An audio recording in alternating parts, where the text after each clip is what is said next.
It was a nice summer day. My 5-year-old son James was playing outside in the backyard of our suburban home. James had always been a quiet boy. He plays by himself mostly. He never had many friends, but he always has had a wild imagination. I was in the kitchen feeding our dog when I heard what sounded like James talking to someone in the backyard. I'm not sure who it was he could be talking to. Could he have finally made a friend? Being a single mom, it's hard for me to always keep an eye on my son, so I decided to go outside and check on him. When I went into the backyard, I was a bit confused, because James was the only person back there. Was he talking to himself? I could have sworn I heard another voice. "James, it's time to come inside," I called to him. He came inside and sat down at the kitchen table. It was about lunchtime, so I decided to make him a turkey sandwich. "James, who were you talking to out there?" I asked. James looked up for a moment. "I was playing with my new friend," he said, smiling. I poured him some milk and continued to pry, as any good mother would. "Does your friend have a name? Why didn't you ask him to have lunch with us?" I asked. James stared at me for a moment before replying. "His name is Laughing Jack." I was a bit taken back by what he had said. "Oh? That's a strange name. What does your friend look like?" I asked, a bit confused. "He's a clown. He has long hair and a big swirly cone nose. He's got long arms and baggy pants with stripy socks. And he always smiles." I realized my son was talking about an imaginary friend. I suppose it is normal for kids his age to have imaginary friends, especially when he has no real kids to play with. It's probably just a phase. The rest of the day went by as per usual, and it was starting to get late, so I put James to bed. I tucked him in, gave him a kiss, and made sure to turn on his nightlight before I closed the door. I was pretty tired myself, so I decided to go to bed not long after. I had an awful nightmare. It was dark.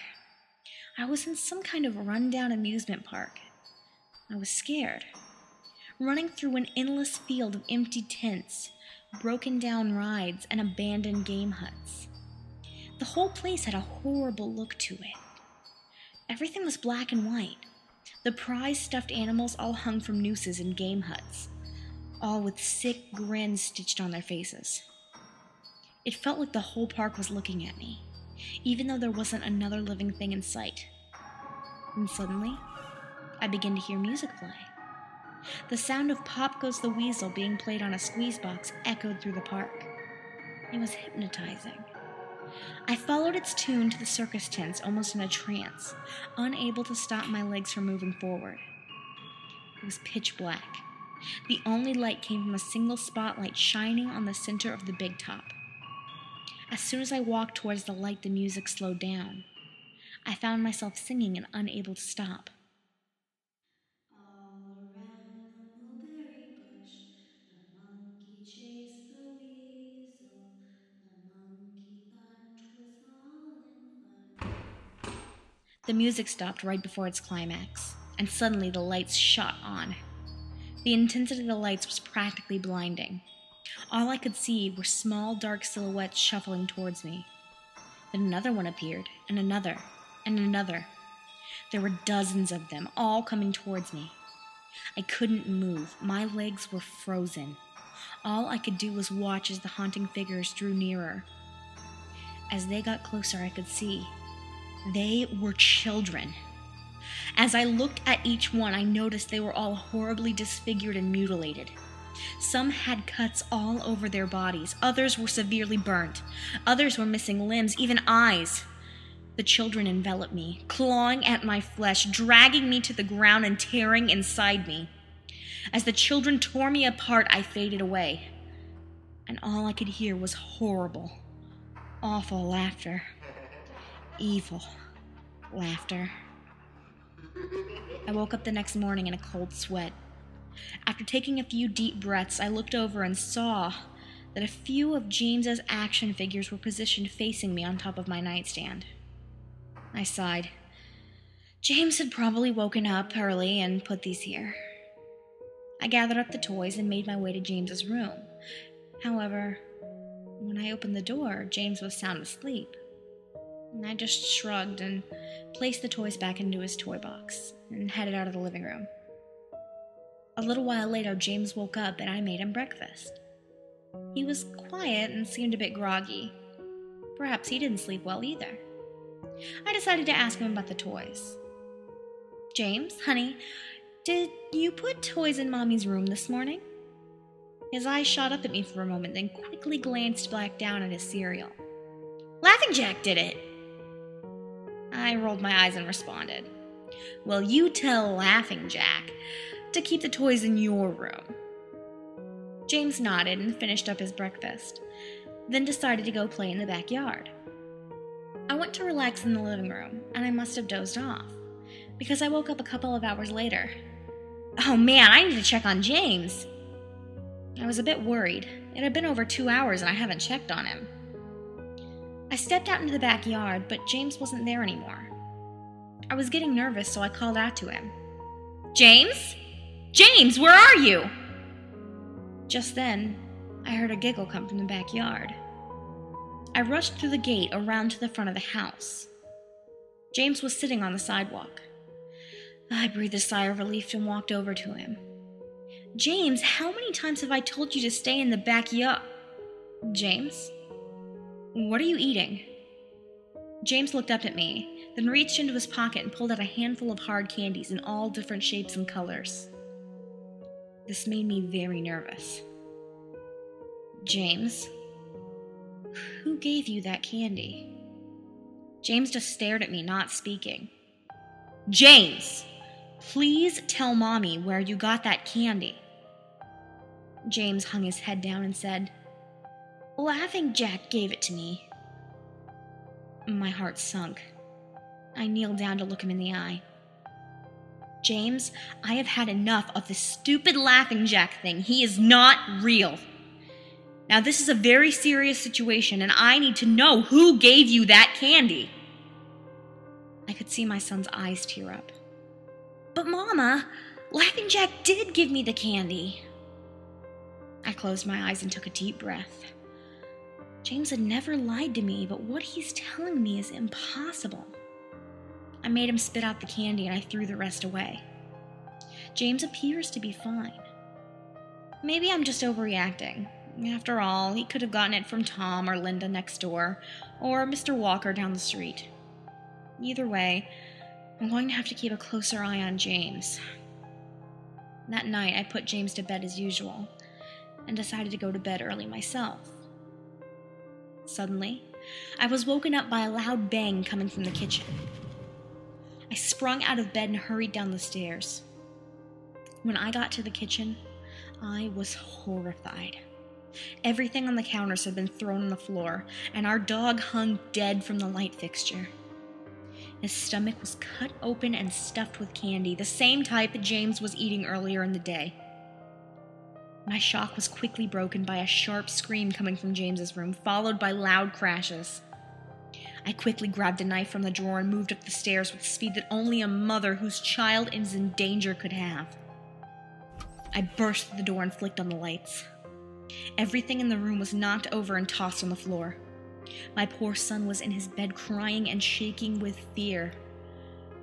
I scooped up my child and ran out of the house and went next door to Tom and Linda's. Luckily, they were still awake. They let me use their phone and I called the police. It didn't take them long to arrive and I explained what happened. They looked at me as if I were crazy. They searched the house, but all they found was a dead dog and 2 trashed rooms. The officer told me that someone had probably gotten into the house and done this right before making a quick escape when they heard me coming up the stairs. I knew it wasn't true. All the doors were locked and none of the windows were open. Whatever was in my house did not come from outside. The next day, James stayed inside. I didn't want him to leave my sight. I went into the garage and found an old baby monitor and set it up in his room.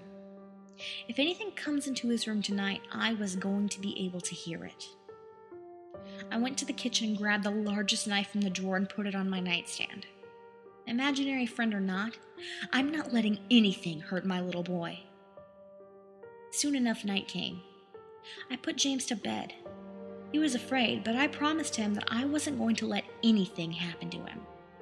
I tucked him in. I gave him a kiss and turned on the nightlight.